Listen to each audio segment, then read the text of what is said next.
स्वागत है आप सभी का आपके अपने YouTube चैनल अभ्यास क्लासेस बाय आरके पे। हम भारत के भूगोल के क्वेश्चंस को देख रहे थे और हम इसे टॉपिक वाइज कवर कर रहे थे। लगभग हमने सभी टॉपिक के प्रश्नों को देख लिया है और आज कुछ अन्य प्रश्न जो कि मिसलेनियस के हैं और इनको आज हम देखने वाले हैं। ये भी परीक्षा में बहुत बार पूछे हुए प्रश्न हैं और आने के चांसेस बहुत ज़्यादा हैं, तो इसे पूरा अंत तक जरूर देखिएगा। और इसके बाद हम भारत की अर्थव्यवस्था जो है इसके प्रश्नों को देखेंगे। तो आइए स्टार्ट करते हैं। और अगर आप किसी भी गवर्नमेंट एग्जाम की तैयारी कर रहे हैं तो ये वीडियो आपके लिए बहुत ही अधिक हेल्पफुल होने वाली है। तो स्टार्ट करते हैं और आज के अपने पहले प्रश्न को देखते हैं। तो बात करें तो पहला हमारा आज का प्रश्न है कि F1 रेसिंग के लिए बुध अंतर्राष्ट्रीय परिपथ निम्नलिखित में से किस प्राधिकरण द्वारा बंद कर दिया गया था। तो बात करें तो इसका सही उत्तर हो जाएगा यमुना एक्सप्रेसवे औद्योगिक विकास प्राधिकरण। आइए इसके बारे में विस्तार से जानें। तो अगर बात करें तो बुध अंतर्राष्ट्रीय परिपथ उत्तर प्रदेश के नोएडा में निर्मित एक फार्मूला 1 दौड़ परिपथ है जिसका निर्माण यमुना एक्सप्रेसवे मार्ग के नज़दीक हुआ है। यमुना एक्सप्रेसवे विकास प्राधिकरण ने कॉन्ट्रैक्ट के अंतर्गत मनोरंजन कर विवाद व पर्यावरणीय चिंताओं के कारण F1 रेसिंग के लिए इसे बंद कर दिया था। अगला प्रश्न देखते हैं। अगला हमारा प्रश्न है भारत में पहली सूती कपड़ा मिल डैश में स्थापित हुई थी। तो बात करें तो भारत में पहली सूती कपड़ा मिल बम्बई में स्थापित की गई थी। इसके बारे में अगर जानें तो भारत में पहली सूती कपड़ा मिल बम्बई में 1854 में स्थापित हुई थी। भारतीय अर्थव्यवस्था के मुख्य उद्योगों में से एक भारतीय सूती कपड़ा उद्योग है। अगला प्रश्न है हमारा कि 1994 में सरकार ने निजी ठेकेदारों को डैश में मछली पकड़ने का अधिकार दिया। तो बात करें तो तवा जलाशय में मछली पकड़ने का अधिकार 1994 में दिया गया था। अगर इसके बारे में जानें तो वर्ष 1994 में सरकार ने निजी ठेकेदारों के तवा जलाशय में मछली पकड़ने का अधिकार दे दिया। इन ठेकेदारों ने स्थानीय लोगों को समूह से निकाल दिया तथा स्थानीय लोगों ने तवा मत्स्य संघ का गठन किया जिसने अपनी आजीविका के लिए मछली पकड़ना जारी रखने के लिए अपने अधिकार की मांग की। अगला प्रश्न है हमारा कि भेड़ के शरीर में से ऊन निकालने की प्रक्रिया कहलाती है। तो जो भेड़ के शरीर से ऊन निकाली जाती है इस प्रक्रिया को कर्तन के नाम से जानते हैं। इसके बारे में अगर बात करें तो कर्तन वह प्रक्रिया है जिसके द्वारा भेड़ के ऊनी बालों को काट दिया जाता है। प्रत्येक वयस्क भेड़ के बाल वर्ष में एक बार काटे जाते हैं। अगला प्रश्न है हमारा कोलकाता शहर को डैश के रूप में जाना जाता है। तो अगर बात करें कोलकाता शहर को आनंद का शहर कहा जाता है। इसके बारे में जानें तो कोलकाता को सिटी ऑफ जॉय आनंद का शहर नाम से भी जाना जाता है। इसके साथ ही इसे पूर्वी भारत का प्रवेश द्वार, महलों का शहर, पूरब की मोती आदि भी कहा जाता है। और अगला प्रश्न देखते हैं। अगला हमारा प्रश्न है कि निम्नलिखित में से किस राज्य सरकार ने ग्रीन महानदी मिशन लॉन्च किया है। तो इसका सही उत्तर हो जाएगा उड़ीसा सरकार के द्वारा इसको लॉन्च किया गया है। आइए इसके बारे में जानें। तो अगर बात करें तो उड़ीसा सरकार ने वर्ष 2018 में मिट्टी के क्षरण को रोकने और भूमिगत जल भंडार में वृद्धि करने के लिए ग्रीन महानदी मिशन वृक्षारोपण अभियान शुरू किया था। अगला हमारा प्रश्न है कि निम्नलिखित में से किस शहर को सिल्क सिटी के नाम से भी जाना जाता है। तो बात करें तो भागलपुर को सिल्क सिटी के नाम से जाना जाता है। इसके बारे में अगर जानें तो भागलपुर को भारत के रेशम या सिल्क सिटी के नाम से जाना जाता है। भागलपुर बिहार में गंगा नदी के तट पर स्थित है। रेशम की लोकप्रिय किस्म टसर सिल्क के लिए भागलपुर प्रसिद्ध है। तो ध्यान रखिएगा, टसर सिल्क के लिए ये जगह प्रसिद्ध है।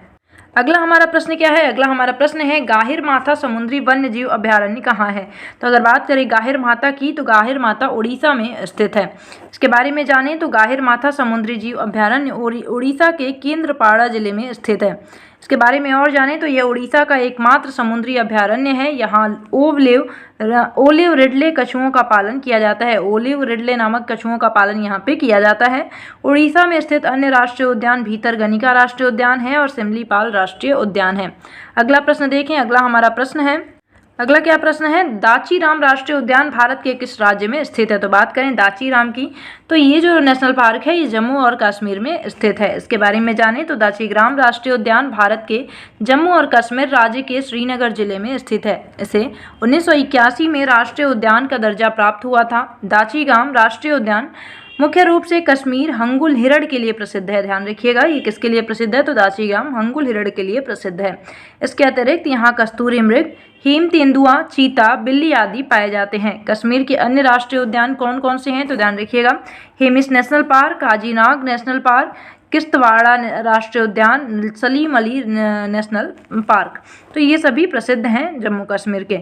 इनका मैंने एक सेपरेट वीडियो बनाया है जिसमें प्रत्येक स्टेट का मैंने जितने भी नेशनल पार्क हैं उन सबको कवर किया है, तो उसे एक बार जाके आप ज़रूर चेक करिएगा।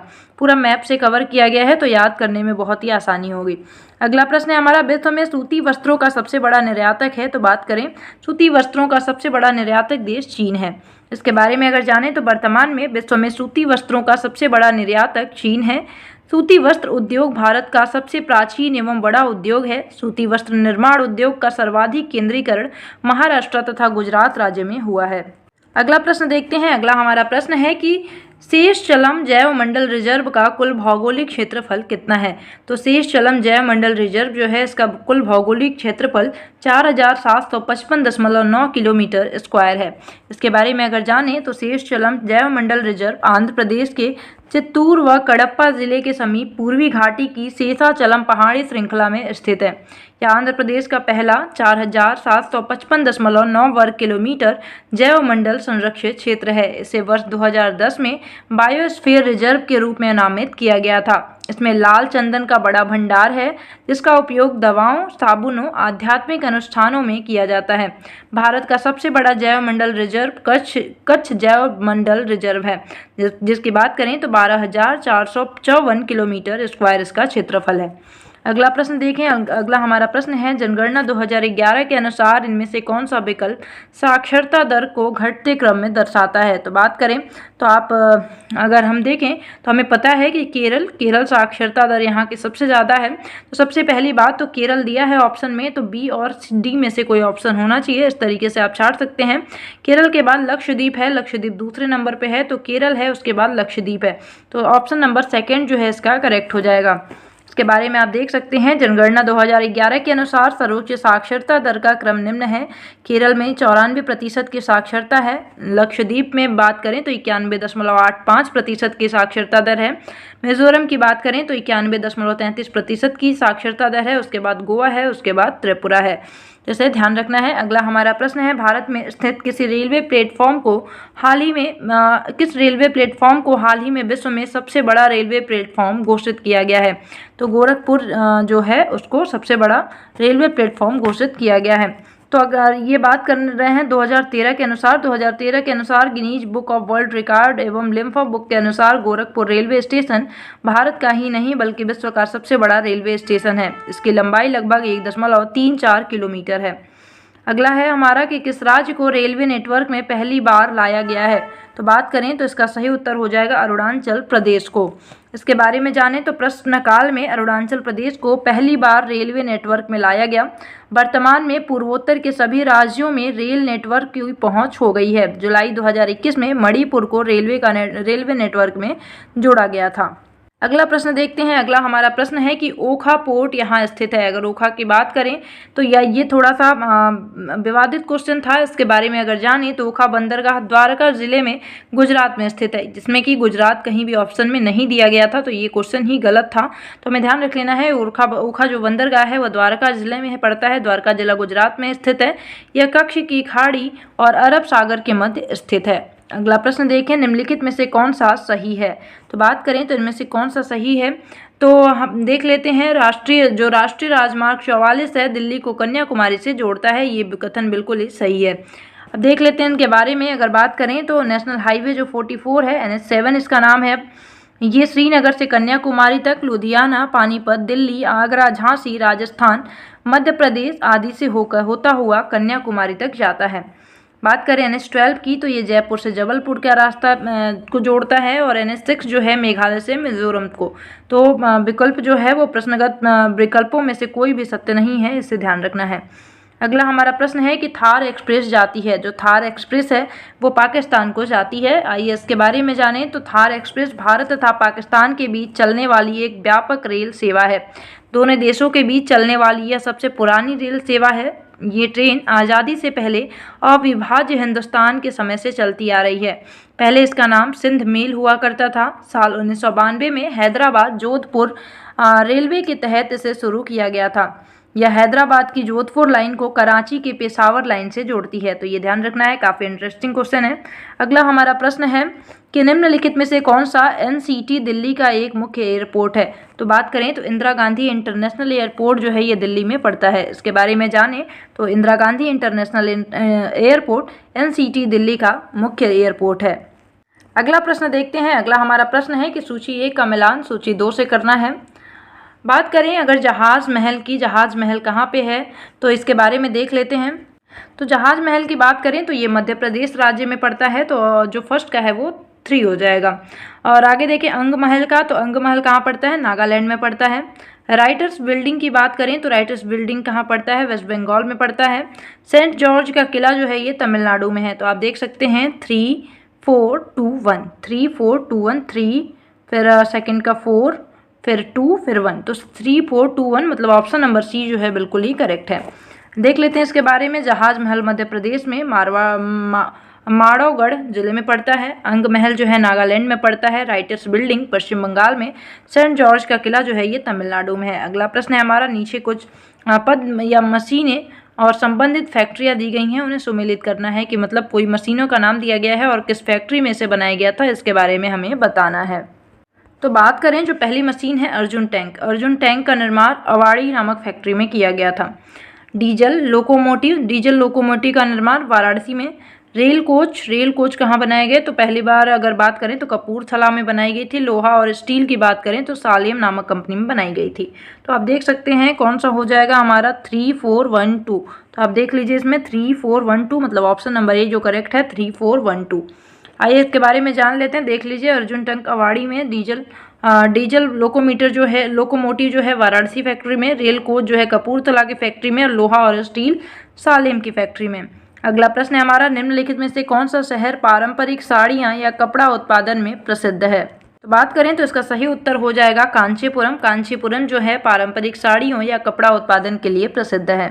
अगर इसके बारे में जानें तो कांचीपुरम उत्तरी तमिलनाडु के प्राचीन शहरों में से एक है। कांचीपुरम को पूर्व में कांची और कांची अम्पाठी भी कहा जाता था। यह आधुनिक काल में कांचीपुरम के नाम से प्रसिद्ध है। कांचीपुरम पलार नदी के किनारे स्थित है। यह शहर रेशमी साड़ियों एवं मंदिरों के लिए प्रसिद्ध है। अगला प्रश्न है हमारा कि भारत में पोस्टल इंडेक्स पिन कोड की शुरुआत हुई थी। भारत में पिन कोड की शुरुआत 1972 में की गई थी। इसके बारे में जानें तो भारत में डाक सूचकांक संख्या कोड या पिन कोड एक ऐसी प्रणाली है जिसके माध्यम से एक विशेष स्थान को एक विशिष्ट सांख्यिक पहचान दी जाती है। भारत में पिन कोड 6 अंकों की संख्या होती है। इसका प्रयोग भारतीय डाक द्वारा किया जाता है। पिन कोड प्रणाली को 15 अगस्त 1972 को आरंभ किया गया था। अगला प्रश्न है कि भारत की सबसे बड़ी निर्जल गोदी यहाँ स्थित है। तो निर्जल गोदी कहाँ स्थित है भारत की सबसे बड़ी, तो मार्मा गोवा में यह स्थित है। इसके बारे में जानें तो भारत की सबसे बड़ी निर्जल गोदी मार्मा गोवा के पास स्थित है। अगला प्रश्न है हमारा, निम्न में से भारत का कौन सा शहर इलेक्ट्रॉनिक शहर के रूप में जाना जाता है। तो जो बेंगलोर है वो भारत का इलेक्ट्रॉनिक शहर के रूप में जाना जाता है।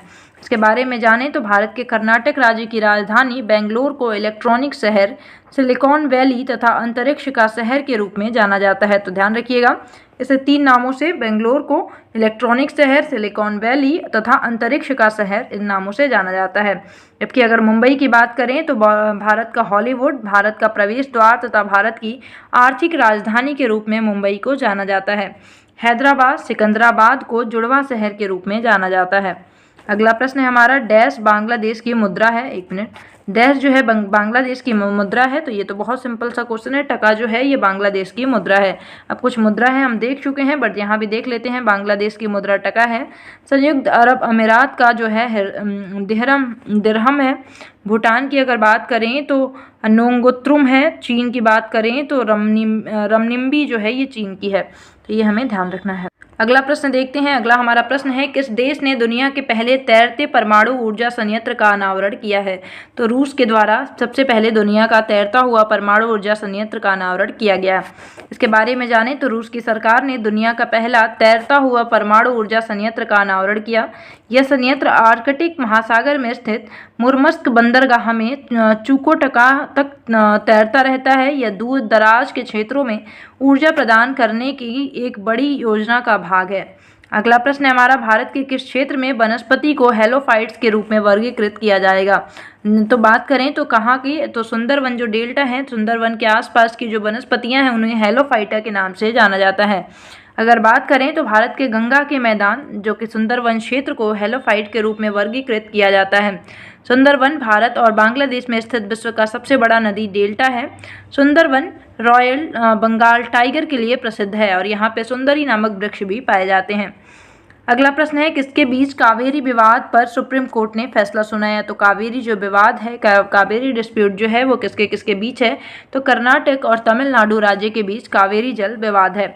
इसके बारे में जाने तो कावेरी एक अंतर्राज्यीय नदी है। केरल, कर्नाटका, तमिलनाडु और पुदुचेरी इस नदी बेसिन में स्थित हैं। इन्हीं 3 राज्यों और एक केंद्र शासित प्रदेश के बीच एवं विशेष रूप से कर्नाटक और तमिलनाडु के बीच इस नदी के जल के बंटवारों को लेकर विवाद चल रहा था। इसमें सुप्रीम कोर्ट ने अपना फैसला सुनाया।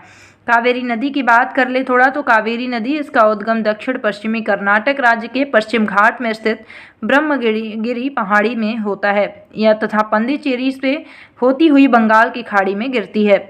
हंड्रगी, हेमावती, काबिनी, अर्कावती, भवानी, लक्ष्मण तीर्थ और नोयाल कावेरी की प्रमुख सहायक नदियां हैं। तो ये हमें ध्यान रखना है। हमने अपवाह तंत्र का जो टॉपिक है उसे कवर किया था अपनी पिछली वीडियो में, तो उसे जाके एक बार ज़रूर चेक करिएगा। ये सारे टॉपिक आपको, सारी नदियों के बारे में आपको डिटेल वहाँ पे मिल जाएगा। आइए अगले प्रश्न को देखते हैं। तो आज का ये हमारा अंतिम प्रश्न था। अब हम कल से जो है अर्थव्यवस्था को स्टार्ट करेंगे। अर्थव्यवस्था के प्रश्नों को देखेंगे जो कि बहुत इंपॉर्टेंट होंगे, उसे देखना बिल्कुल मत भूलिएगा। और मिलते हैं अगली वीडियो में। आई होप कि ये वीडियो आपको पसंद आई होगी और आपके लिए हेल्पफुल होगी। तो तब तक के लिए bye bye, have a nice day, thank you so much.